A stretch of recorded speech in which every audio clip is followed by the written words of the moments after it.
Communication skill ಆ ಮಟ್ಟಕ್ಕಿರಲಿಲ್ಲ. ಸಂಪರ್ಕ ಕ್ರಾಂತಿಗೆ ಒಂದು ಹೊಸ ಕ್ರಾಂತಿ ರೆವಲ್ಯೂಷನ್ ಬರೆದಿದ್ದು ಶ್ರೀ ರಾಜೀವ್ ಗಾಂಧಿ ಅವರು. ಅದನ್ನು ನಾವು ಮರೆಯೋಗಿಲ್ಲ. ಮತ್ತೆ 21ಕ್ಕೆ ನಾವೆಲ್ಲ ವೋಟ್ ಮಾಡ್ತಿದ್ವಿ, 21ನೇ ವಯಸ್ಸಿಗೆ ವೋಟ್ ಮಾಡ್ತಿದ್ವಿ. ಆದರೆ 18ನೇ ವಯಸ್ಸಿಗೆ ಆರ್ಮಿಲ್ ಕೆಲಸ ಮಾಡೋದಕ್ಕೆ ಅವಕಾಶ ಇದೆ. ಆದರೆ 18ನೇ ವಯಸ್ಸಿಗೆ ಯಾಕೆ ವೋಟಿಂಗ್ ಪವರ್ ಕೊಡಬಾರ್ದು ಅಂತ ಹೇಳಿ ರಾಜೀವ್ ಗಾಂಧಿ ಅವರು ಅದರ 21ರ ವೋಟಿಂಗ್ ಏಜ್ ಅನ್ನ 18ಕ್ಕೆ ತಂದುಕೊಟ್ಟಂತ ಕೀರ್ತಿ ಶ್ರೀ ರಾಜೀವ್ ಗಾಂಧಿ ಅವರು ಸಲ್ಲುತ್ತೆ. ಅವ್ರ ಬಗ್ಗೆ ಮಾತಾಡೋಕೆ ದೊಡ್ಡ ಇತಿಹಾಸ ಇದೆ. ಸಾರ್ಕ್ ಸಮ್ಮೇಳನ ಮಾಡಿದ ವಿಚಾರ ಇರಬಹುದು. ಮತ್ತೆ ಸ್ವತಃ ರಾಜೀವ್ ಗಾಂಧಿ ಅವರು ಒಂದು ದೆಹಲಿಯಲ್ಲಿ ಒಂದು ಏಷ್ಯಾ ರಾಷ್ಟ್ರಗಳ ಅಂದ್ರೆ ಅಲಿಪ್ತ ರಾಷ್ಟ್ರಗಳ ಫಸ್ಟ್ ಸಭೆಯನ್ನ ಮಾಡ್ತಾರೆ. ಅದು ಕೂಡ ಒಂದು ದೊಡ್ಡ ಇತಿಹಾಸ. ಎಲ್ಲದಕ್ಕಿಂತ ಹೆಚ್ಚಿನದಾಗಿ ನನಗೆ ಅವ್ರ ಬಗ್ಗೆ ಹೇಳಬೇಕು ಅಂತಂದ್ರೆ, ಗಾಂಧಿಯ ಪ್ರೋಟೋಕಾಲ್ ಅಂದ್ರೆ ಈ ಕಾಂಗ್ರೆಸ್ನ ಪ್ರೋಟೋಕಾಲ್ನ ಕಾಂಗ್ರೆಸ್ಗೆ ಇಡೀ ದೇಶಕ್ಕೆ ಪರಿಚಯ ಮಾಡಿಸಿದ ಹೆಗ್ಗಳಿಕೆ ಅವರಿಗೆ ಸಲ್ಲುತ್ತೆ. ನಮ್ಮ ರಾಜ್ಯ NTUCಯ ಒಂದು ಪದಾಧಿಕಾರಿಗಳ ಸಭೆ ಇತ್ತು. ನಮ್ಮ DCC ಮೈಸೂರು ಅವರ ಅಧ್ಯಕ್ಷತೆಯಲ್ಲಿ ಶ್ರೀಮಾನ್ ವಿಜಯ್ ಕುಮಾರ್ ಮತ್ತು ಮೂರ್ತಿ ಅವರ ಒಂದು ಅಧ್ಯಕ್ಷತೆಯಲ್ಲಿ ನಾವು ಇವತ್ತು ಒಂದು ಕಾರ್ಯಕ್ರಮ ಇಟ್ಕೊಂಡಿದ್ವಿ. ನಮ್ಮ ರಾಷ್ಟ್ರೀಯ ಅಧ್ಯಕ್ಷರಾದ ಶ್ರೀಮಾನ್ ಸಂಜೀವ್ ರೆಡ್ಡಿ ಅವರು ಬರಬೇಕಾಯಿತು, ಕಾರಣಾಂತರಗಳಿಂದ ಬರೋಕ್ಕಾಗಲಿಲ್ಲ. ಅವ್ರದ್ದು TVS ಅವ್ರದ್ದು 25 ವರ್ಷದ ಒಂದು ಸಿಲ್ವರ್ ಜುಬ್ಲಿ ಪ್ರೋಗ್ರಾಮ್ ಇದ್ದಿದ್ದರಿಂದ ಅವರು ಬರಬೇಕಾಗಿತ್ತು. ನಮ್ಮ ಒಂದು ಕಾರ್ಯಕ್ರಮ ನಮ್ಮ NTUCದು ಕಾರ್ಮಿಕರ ಪರವಾಗಿ ಹೋರಾಟ ಮಾಡುವಂಥ ಒಂದು ಸಂಘಟನೆ ನಮ್ಮದು. ಹಾಗಾಗಿ ನಮ್ಮ ಸಂಘಟನೆ ಮೈಸೂರು ಜಿಲ್ಲೆಯಲ್ಲಿ ಭಾಳ ಸ್ಟ್ರಾಂಗ್ ಆಗಿದೆ. ಪುಟ್ಟಯ್ಯನವರು, ಚೇತನ್, ಮದನ್ ಮತ್ತು ಸುಮಾರು ಜನ NTUC ಪದಾಧಿಕಾರಿಗಳ ಒಂದು ನೇತೃತ್ವದಲ್ಲಿ ಭಾಳ ಸ್ಟ್ರಾಂಗ್ ಆಗಿದೆ.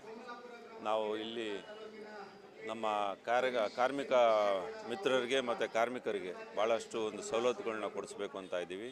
ಅದನ್ನು ನಮ್ಮ ಜಿಲ್ಲಾ ಮಟ್ಟದ NTUCಗೆ ಒಂದು ನೇತೃತ್ವದಲ್ಲಿ ಮಾಡ್ತಾಯಿದ್ವಿ.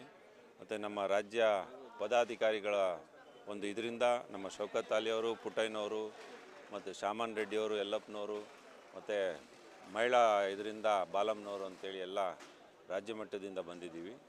ಇವತ್ತು ಕಾರ್ಯಕ್ರಮ ಭಾಳ ಯಶಸ್ವಿಯಾಗಿದೆ. ನಾವು ಮೈಸೂರು ಜಿಲ್ಲಾ ಕಾಂಗ್ರೆಸ್ ಅವರಿಗೆ ನಮ್ಮ NTUC ಪರವಾಗಿ ಅವ್ರು ಧನ್ಯವಾದ ತಿಳಿಸ್ತೀವಿ. ನನ್ನ ಹೆಸರು ಕುಮಾರ್ ಅಂತ, TY ಕುಮಾರ್ ಅಂತ, ರಾಜ್ಯ ಯುವ ಘಟಕದ ಅಧ್ಯಕ್ಷ. ಇವತ್ತು ಒಂದು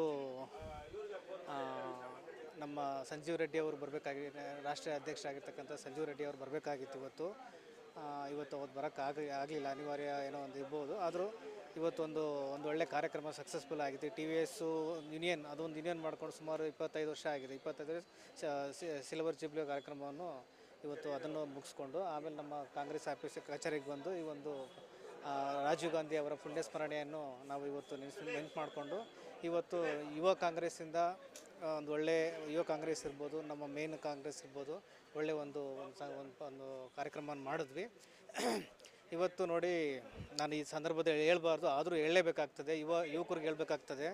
ಇವತ್ತು ನಮ್ಮ ದೇಶದಲ್ಲಿ ಯಾವ್ದಾರು ಒಂದು ಪಕ್ಷ ಇದೆ ಅಂತಂದರೆ ಅದು ಕಾಂಗ್ರೆಸ್ ಪಕ್ಷ. ಯಾವ ಥರ ಅಂದರೆ ಪ್ರಾಣ ತ್ಯಾಗ ಮಾಡೋಂಥ, ದೇಶಕ್ಕೋಸ್ಕರ ಪ್ರಾಣ ತ್ಯಾಗ ಮಾಡ್ತಕ್ಕಂಥ ಎಲ್ಲ ಒಂದು ಕುಟುಂಬ ಇದೆ ಅಂತಂದರೆ ಅದು ನಮ್ಮ ಕಾಂಗ್ರೆಸ್ ಪಕ್ಷದ ಇಂದಿರಾ ಗಾಂಧಿಯವರಿಂದ ಹಿಡಿದು ಪ್ರತಿಯೊಬ್ಬರು ಸಹ ಪ್ರಾಣ ತ್ಯಾಗ ಮಾಡೋವಂಥವ್ರು. ಇವತ್ತು ರಾಜ್ಯಕ್ಕೆ ಇವಾಗ ಈ ಬೇರೆ ಸರ್ಕಾರ ಇರ್ಬೋದು, ಯಾವ ಥರ ಇದೆ ಅಂತಂದರೆ ಅದು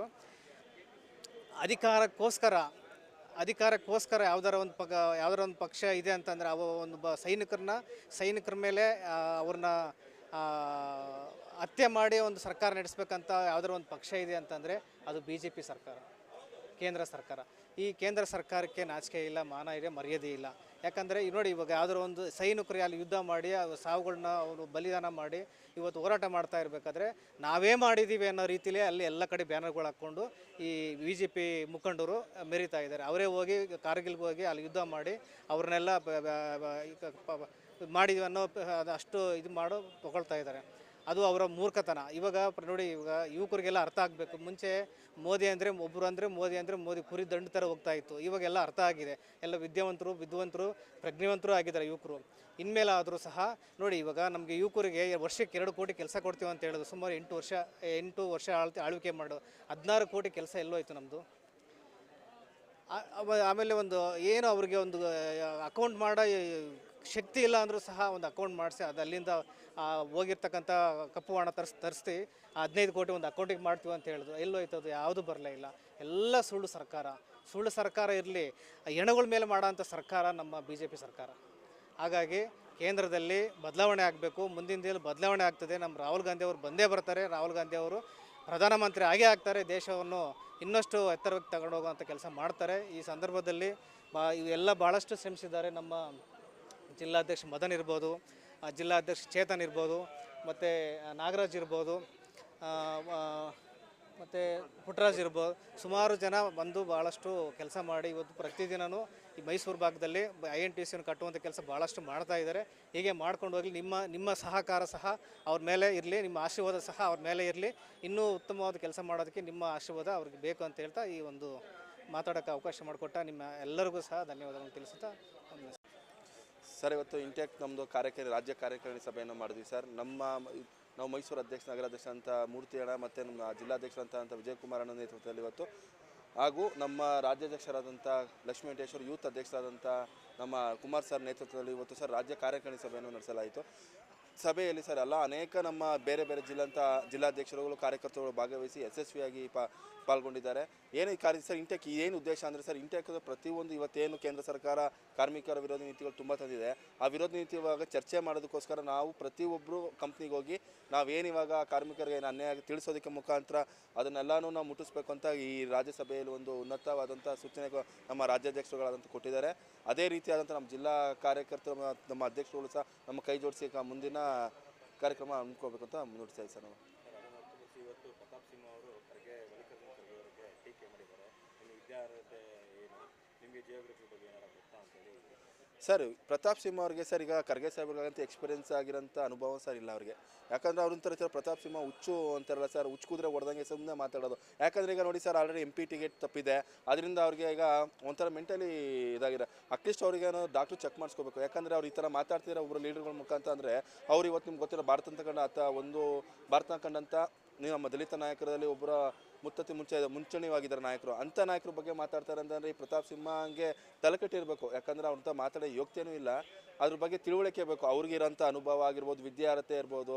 ಇವಾಗ ಎಷ್ಟೋ ಜನ ಇವತ್ತು ಏನು ಸರ್, ಅವರು ಹೋಗ್ಬೇಕಂದ್ರೆ ಗುಲ್ಬರ್ಗ ಹೋಗಿ ನೋಡಲಿ ಸರ್, ಏನು ಮಾಡಿದ್ದಾರೆ ಅನ್ನೋದರ ಅನುಭವ ಗೊತ್ತಾಗಬೇಕು. ಅವ್ರ ವಿದ್ಯಾರ್ಥಿ ಏನೋ ಹೋಗ್ಬೇಕಂದ್ರೆ ಡೆಲ್ಲಿ ಅವರು ಇದ್ರಲ್ಲ MP ಆಗಿ 10 ವರ್ಷ ಅವ್ರು ಗೊತ್ತಾಗಿರುತ್ತೆ ಅವ್ರದ್ದು ಏನು ಅನುಭವ ಏನು ಅಂತ. ಈಗ ಮೋದಿ ಅವ್ರಿಗೆ ಗೊತ್ತಿರುತ್ತೆ. ಈಗ ನಮ್ಮಂಥ ಖರ್ಗೆ ಸಾಹೇಬ್ರ ಅನುಭವ ಏನು ಅನ್ನೋದನ್ನ ಇಡೀ ರಾಷ್ಟ್ರಕ್ಕೆ ಗೊತ್ತಿದೆ. ನಾವು ಅಂತ ಹೇಳಕ್ಕೆ ಅಂಥ ಮೂರ್ಖನ ಬಗ್ಗೆ ನಾವು ಮಾತಾಡೋದು ಸರ್ ಹುಚ್ಚುತನ ಅನ್ಸುತ್ತೆ ಸರ್ ನನಗೆ.